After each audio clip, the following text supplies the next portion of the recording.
that was, real dedication. HAWC has proudly been serving survivors of domestic violence and sexual assault for 40 years.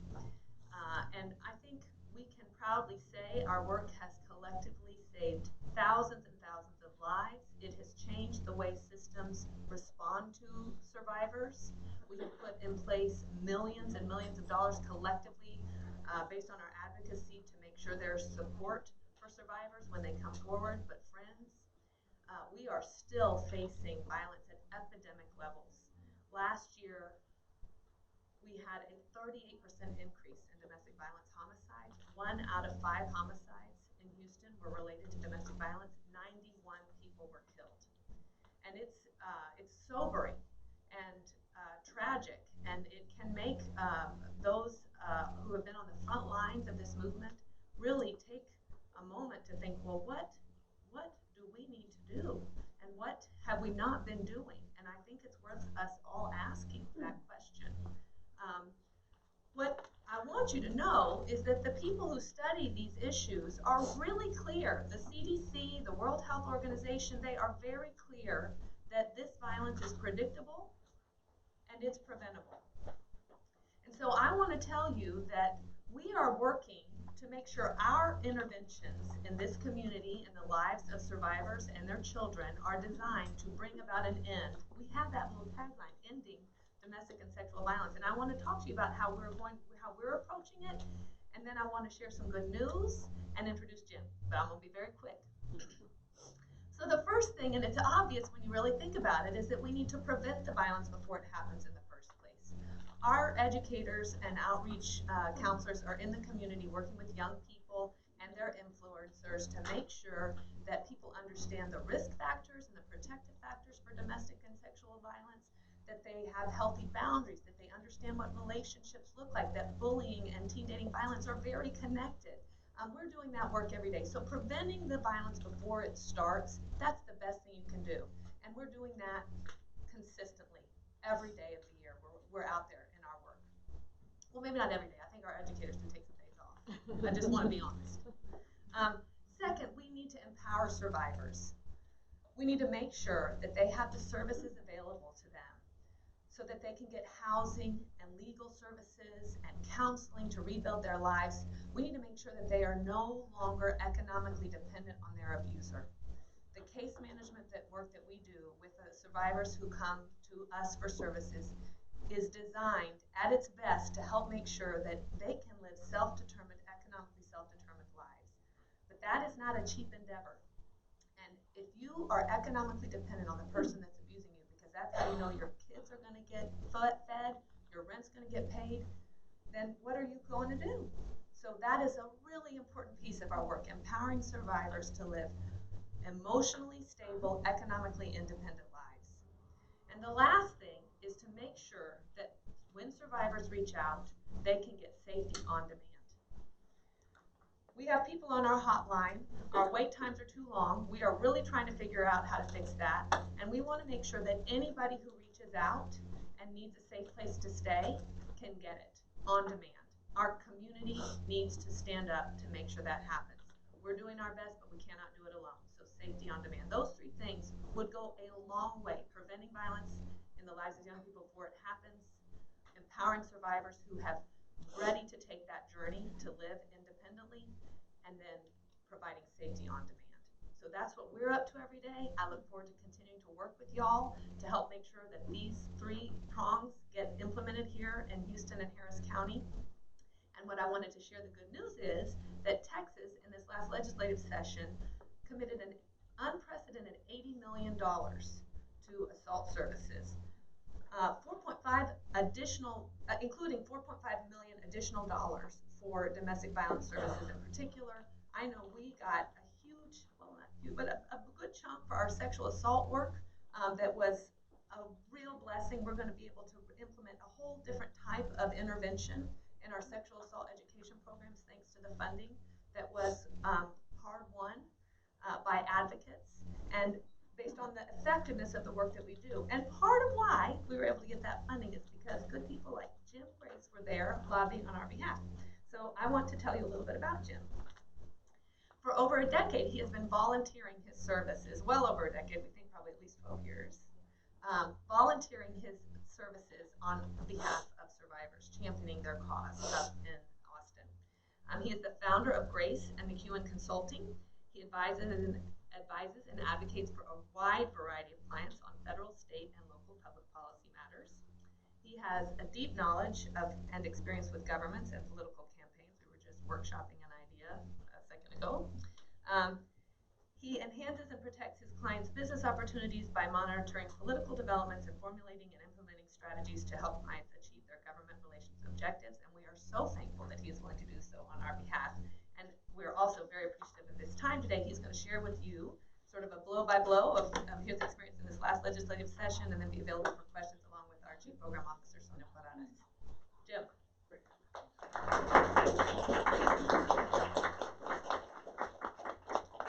Thank you for inviting me here today.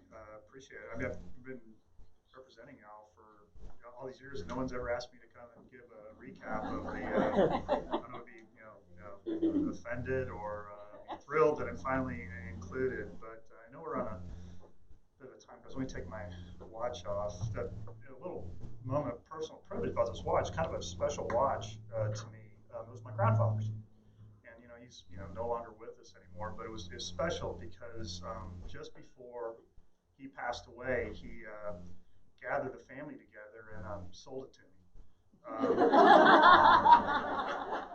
No one really liked him very much. Look, I'm going to do a couple things for you. Specifically, I'm going to talk about the legislation that we worked on, my firm worked on for HAWC. But also, before we do that, it's often important, I think, to sort of set the stage and talk a little bit about what the overall theme of the legislature was, because it gives context to what was done and what couldn't get done. So I will do that. So there we go. Session ended in May. We are in, if you don't know, the Texas legislature meets for 140 days every 2 years. Some people think it ought to meet 2 days every 140 years. It's in every other legislature, which is rare nationwide.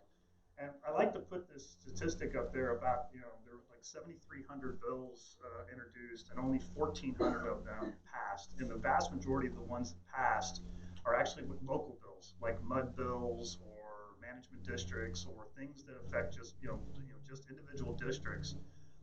So it's a system designed to kill bills, and purposely so, because there are a lot of really bad ideas out there, really bad ideas. So in order for a bill to pass, and there's there's multiple ways for a bill to die along the process, even accidentally, you just run out of time, time crunch, things like that. A guy like me, lobbyists like me, will spend probably most of my time just killing bills rather than passing bills, because there's a bunch of them. But and of the bills that are filed, only one has to pass every single session, and that is the budget. And so I'll put a slide up here. This is from Tara, their information. I want to make sure they give them credit for their numbers here.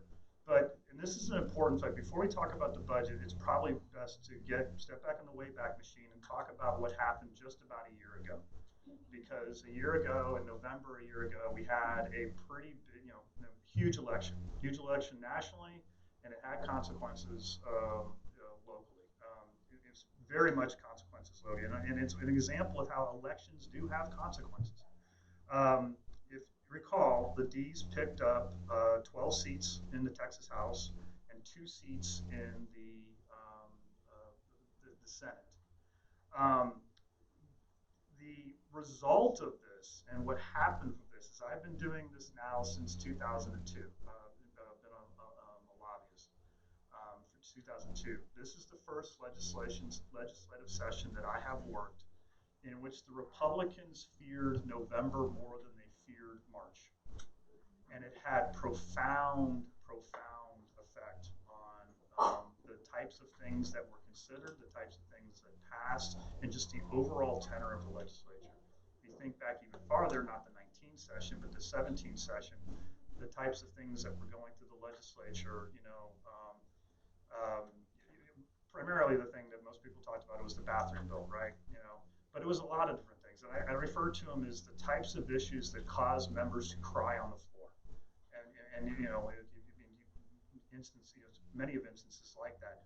There wasn't any of that this session, right? It was really, they had two big focuses, property taxes and school finance were the two main things. But in general, they worked on what people like to call, kitchen table issues. Is, things that, they tried to stay away from some of the tougher issues that they had tackled in the past.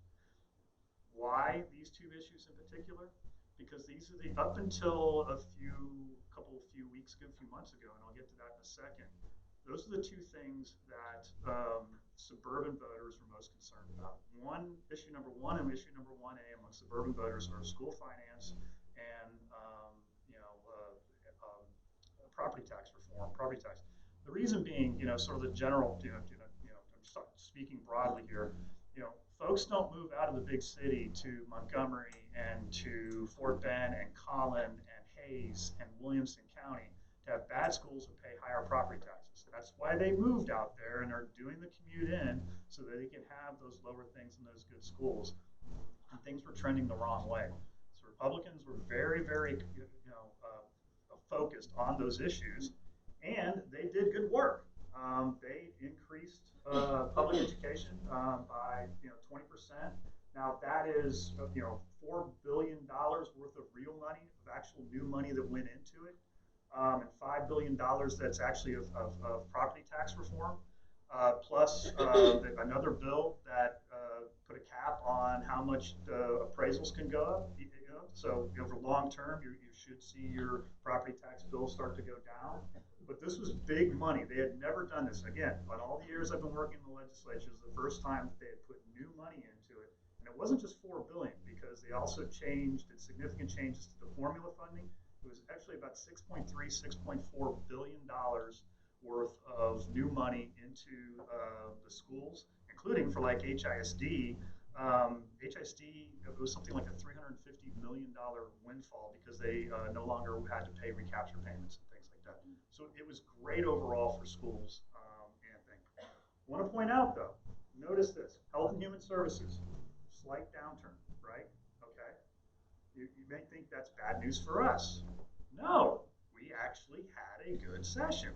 As Emily pointed out, we had a really good session, okay? They increased the amount of money for shelter beds and basic needs, and a huge, a 5.5 times increase in the amount of money for domestic violence work, right? A shout out to the state rep who represents this district, Sarah Davis, who is the House chair for the Article 2, under which this part of the budget goes to. She was crucial in making sure that that money was put in there. So if you run across her, give her a shout out and a thank you. She will appreciate it. But then other monies, $600,000 to the Attorney General for domestic violence high-risk teams. Harris County has one of these teams, so they will continue to get money, and $3.5 million for the BIP program. Keep going on. So what I'm going to do now is talk about that's the budget. Talk about our priority legislation. And what I'm going to talk about is we have 4 priorities that I'm going to talk about, and then that we worked on with HAWC, the Texas Council for Family Violence, and then there were 5 other bills there were other bills that weren't priorities that we were in favor of or had concerns about, and I'll tell you about those. Of our 4 priorities, we actually got 3 to the finish line, which is pretty good for us.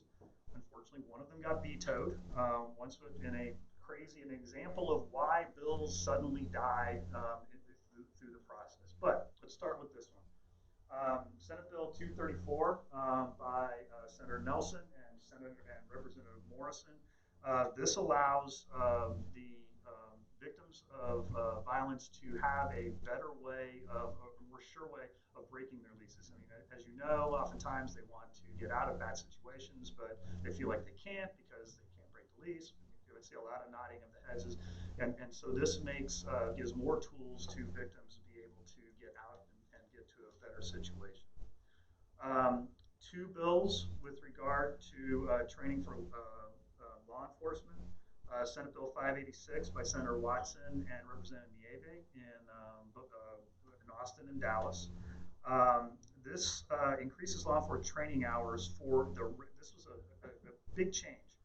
There already was a requirement for 20 hours worth of training in this area, but the statute didn't specify that it was training on the recognition of violence. So this has changed the focus of the training to make sure that first responders and law enforcement and the like are going to be able to recognize the signs. It's one of these things, a small but I think a very, very important change. Senate Bill 971 by Senator Huffman, who represents this area right here, has always been a great friend of ours.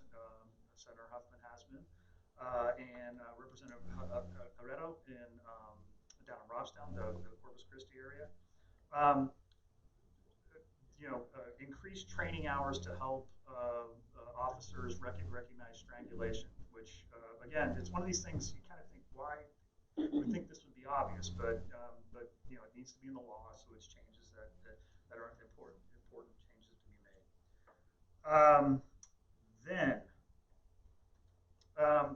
Here's the bill that was vetoed. This is kind of a crazy story. Senate Bill 1804 by Representative Holcourse, Representative Navarez, Poncho, as everyone just calls him. It's pretty, it's a good bill for us. Requires, depository of bond information and, reporting, and requires the clerk of the court to, send a victim last address. It's a pretty procedural thing. You wouldn't think it would be innocuous. The governor whacked it. Why? Because on one of the last days of session, the sponsor of the bill inexplicably stuck a tax incentive for a low-level radiation bill plan into the bill, and so the governor vetoed it. This is a bill of his that had died. It wasn't moving elsewhere, and he somehow managed to get it into this bill, and it passed on third reading. All bills are read 3 times. You vote on them. First time you refer to committees, first time, then you actually vote on the bills twice. Second time the reading, that's when most of the amendments happen. But then the very next day they come back and they'll vote on, and it's usually kind of it's like like an auctioneer, right? They're just gathering through. Every once in a while, the author will step up and say, "Hey, I've got a correcting amendment or some other amendment." They often say things, "Members, this is that amendment on the thing we talked about yesterday." Seriously, that's all that they will say. And Representative Navarro stepped up and said, "Members, this is an amendment that will provide economic incentives and job creation to this bill." Okay, and it passed 142 to 1 or something like that. All good. Those of us who are watching, we're like, look, you got to take this out, right? Because it's got to go back to the Senate. Well, no, they agreed to it. Thought the governor wouldn't care. Well, the governor cared, and unfortunately, the governor even said in his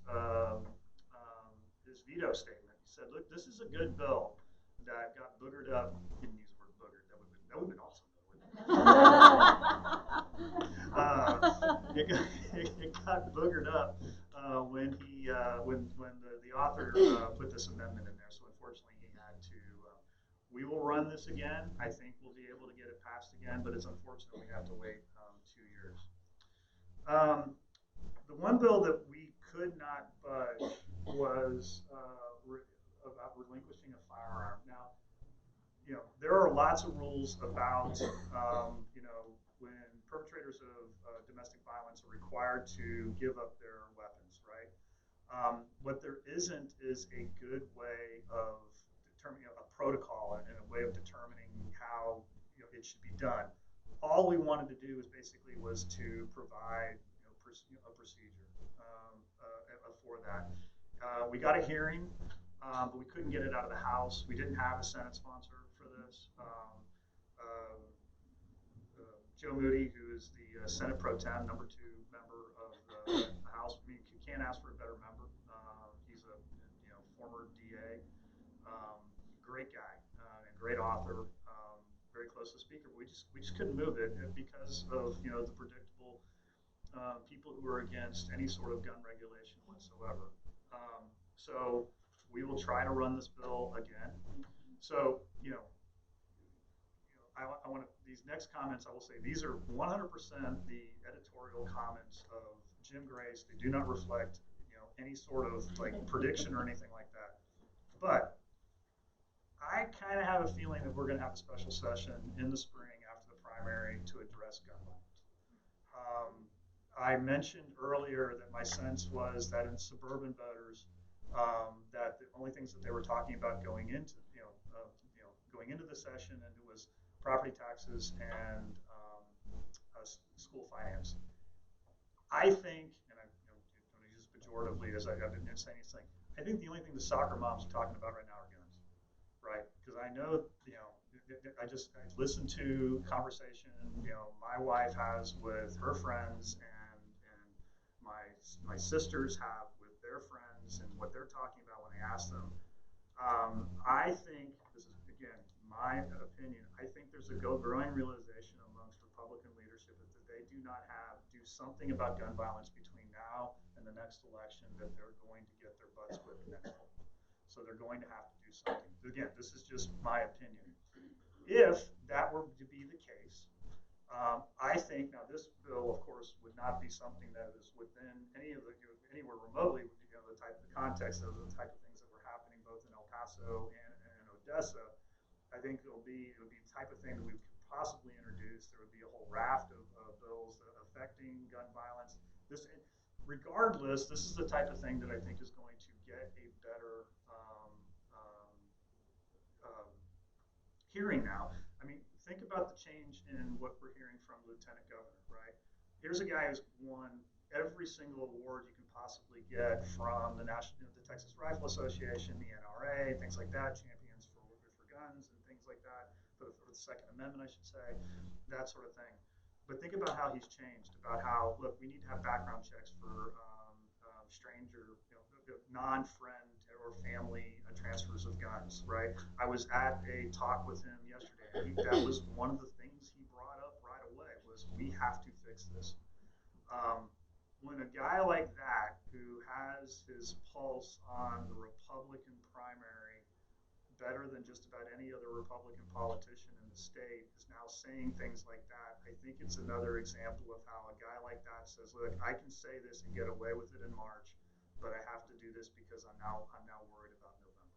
So again, that's me talking out of my butt, which is how I usually do. So additional legislation. Rachel's Law. So this is named after a woman by the name of Rachel Passaic. There was a loophole in the Continuous Family Violence Act that was passed in 2011. And it's one of these drafting things. You don't realize until it gets into law that the way you drafted it, when the incident happens in one county, and then something happens in another county, because of the way they drafted it, you can't use the escalators. So this filled that loophole. It's named after a woman by Rachel, as I mentioned, who unfortunately was a victim of violence first in Nueces County, then moved to Bexar County. Was a victim once again, victimized once again. Bexar DAs and says, look, we would like to, charge this guy with something more, but we just can't because the other incident happened in Nueces. So I think a very worthy fix. This is kind of interesting for us. Did it pass or no? It did pass, yes. Everything I'm talking about now passed, yeah. These did pass. Disclosing a shelter location is now an offense, which is good for a place like this.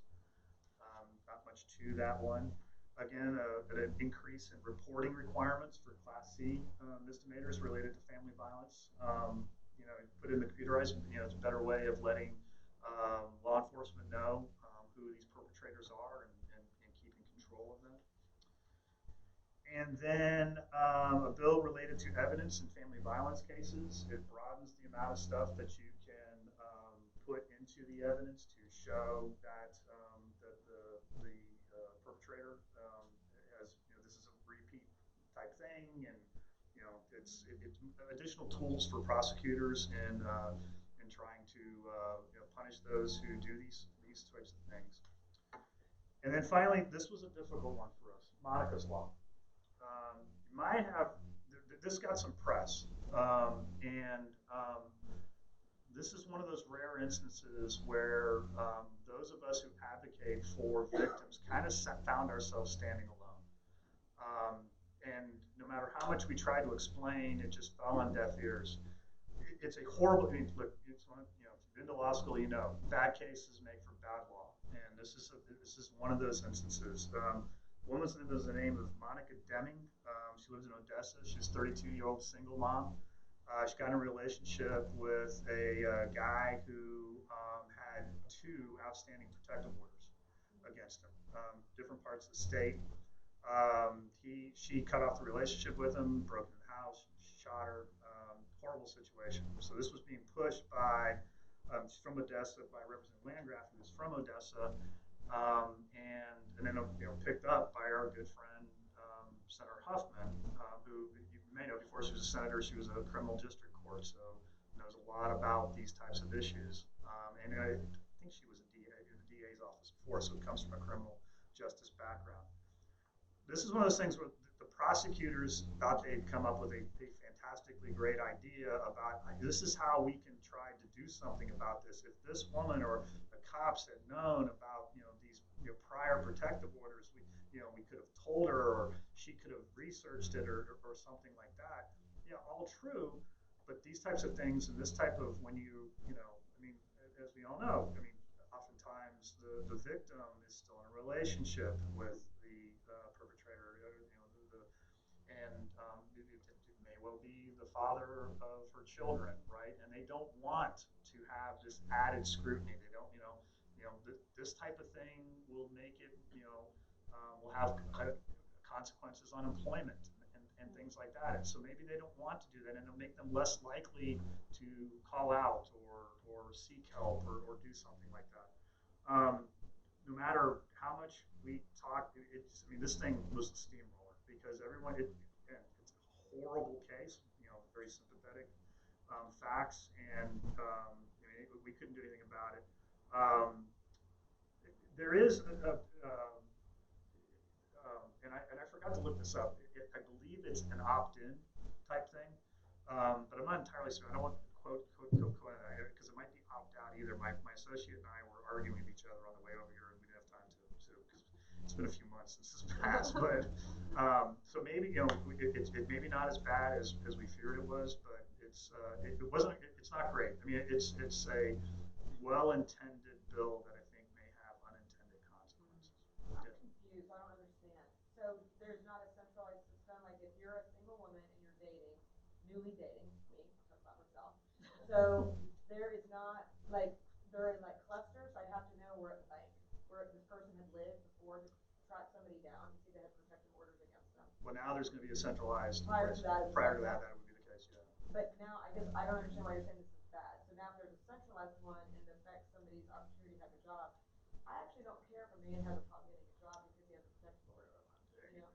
And this dialogue we're having right here is exactly these are the conversations we had over and over again.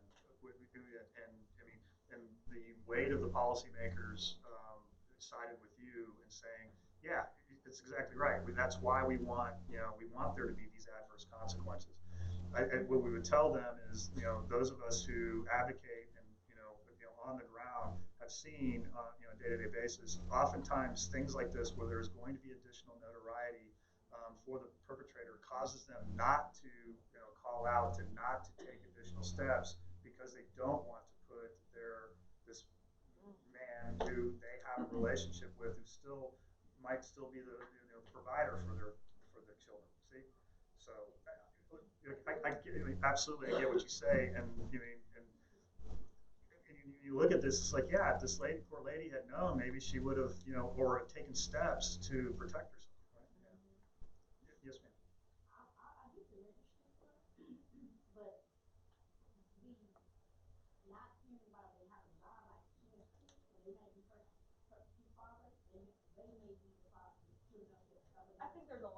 the nuances here, right? Like if your husband or your boyfriend is the father of your kids is different than if I'm single and I'm like, hey, is Joe Blow, have a protector? I'm not gonna date somebody that's in this system. Right. You know, and be like, oh, okay, I'd rather stay home and shave my legs. I was going to agree with that. Is there no chance for rehabilitation? I mean, once an offender, always an offender. I kind of come from a little bit of a different perspective as well. I think people need the opportunity to rehabilitate, to get healthy, and to move on with their life because it's just creating.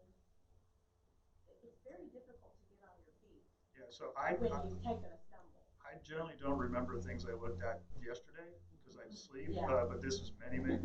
So to answer your question is, I mean, as far as how long, do you fall off if the protective order lapses and things like that? I don't remember, and I don't know. Think we want to make people just totally unable to. Yeah, so it could be the case, and maybe, yeah. Survive. Yeah. Sonia? One thing that might just be helpful to understand about protective orders is that protective orders are civil orders, are not criminal orders. So no one has to see justice here in this situation. So a civil order basically for protection. That's right. There's no conviction. There's no criminal offense here. It's only criminal if they violate it, right? So this person who has a protective order against them may be likely to commit some of the violence in the future, or Because it's not a criminal level. Yes. So it's not a criminal offense. Right. So I think that maybe that's part of So we're not here on a criminal background. That's right. That's right. We're gonna take questions. I'm gonna let Jim wrap up. Well, we're good because I'm done.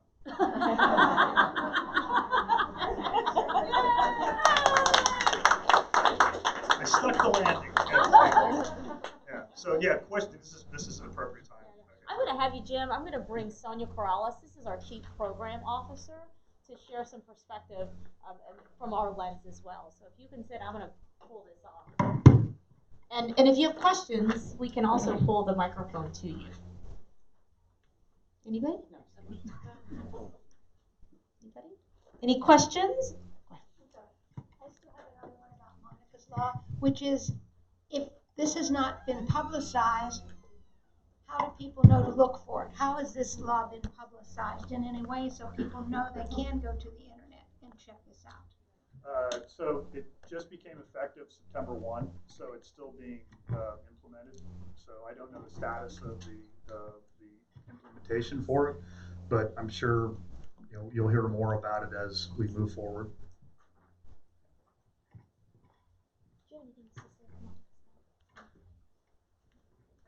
If you want to introduce yourself, you're welcome to as well. Statement, Andrea Quintet, I'm a survivor. But it's rather difficult to obtain a protective order. You literally have to jump through hoops and do exactly what they say. And then once a person is arrested and convicted of that, they have a statute of limitations on that protective order. Yeah. Of 5 years. And that's what I was mentioning with regard to, I forget who asked the question about, is it permanent, about their, I don't know if they have thought it through about once you're on in the protective order lapse, do you fall off, have they got that, that's the type of thing they're going to have to, determine, yeah. Anyone? Jenny?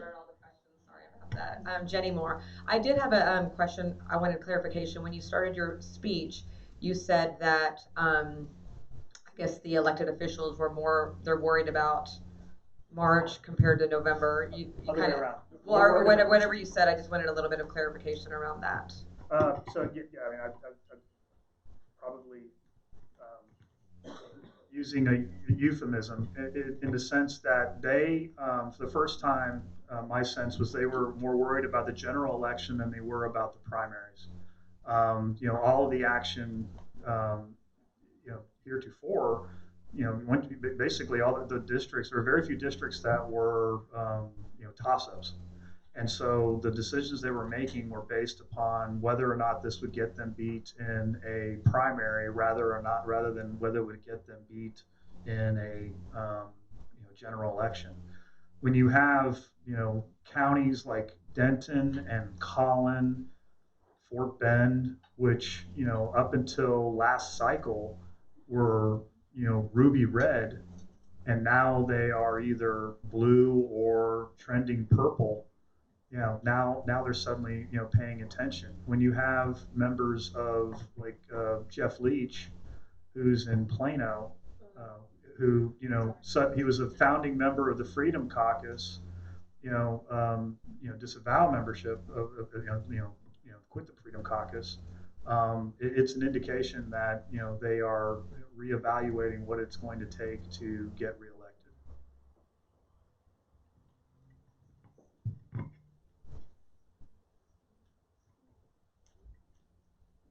Hi, good afternoon. My name is Ariel Morrow. I just graduated with my MPH in Public Health and Community Health, and I'm a survivor as well. And I just wanted to say something about the Monarchs Law in reference to the question that was raised on the protective orders. I guess I'm happy to hear that this is an effort to protect the victim. I think, it's good to, if you could preemptively know that someone was a, a, a batterer, abuser beforehand, that would prevent a lot of issues from happening in the first place. But I think what the lady's concern was for the abuser, would it harm his job or his future employment implications? And I guess that would be something that, I guess the main concern would be for the victim here. Maybe in the rehabilitation for the abuser would be something that he would have to pursue on his own. But as far as people who can defend themselves or victims in the situation, I'm happy that there's a law, in place for these kind of situations.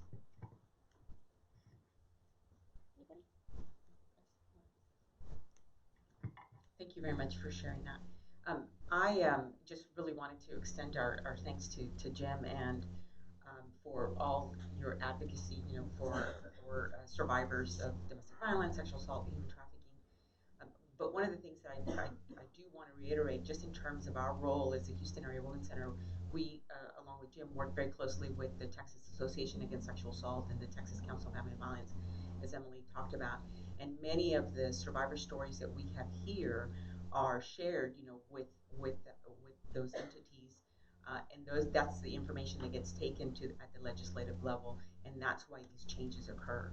And so, as you stated, the changes really are to promote victim safety, and then the offender accountability. One of the things about the strangulation that has been really successful is really the accountability piece. And so Harris County has said, listen, we're not convicting people of, of domestic violence here, and a lot of times it's because we're not collecting the evidence. So it's really what Jim was talking about in terms of really looking for that evidence whenever they go on the service call, when law enforcement goes on the service call, and they're collecting the evidence by photographing the survivors, they're providing forensic exams, so that evidence then gets to the DA, and then those cases get convicted.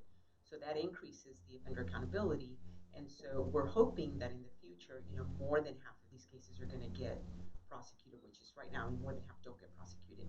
So we've been working really hard at increasing the survivor safety, but we also need the accountability, and they have to work, hand in hand, to be able to do that. So just wanted to say that all of these laws are directly impact, survivors. And one of the things about protective orders that we know is that they just don't get enforced, like we want them to get enforced.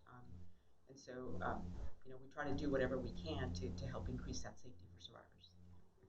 Sonia, I also wanted to bring up, Jim was talking about the legislation surrounding the gun surrender program, and to stress that even though things may not pass on the state level, things are taking place on the local level. And I think it would be a good idea for you to expound on sort of the gun surrender policies and efforts that are taking place in the Houston area. So as Jim indicated, there's laws that already are in place for over 2 decades that basically say if you have a protective order, you can't have a firearm, right?